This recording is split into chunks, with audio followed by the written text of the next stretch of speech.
Syederalun rumah tangga Ruben Onsu dan Sarwendah sudah diambang perceraian.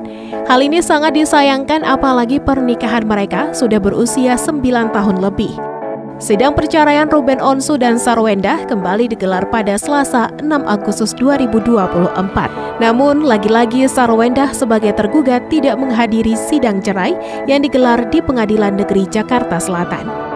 Pihak Ruben Onsu datang dengan diwakili kuasa hukumnya, Tiara Octavia, sedangkan Sarwendah sama sekali tidak mengirimkan perwakilan. Jadi agenda hari ini panggilan terakhir kepada pihak tergugat, tapi pihak tergugat tidak hadir. Jadi hakim menyatakan kalau agenda selanjutnya yaitu pembuktian surat dari pihak penggugat. Alasan tidak hadirnya? Tahu.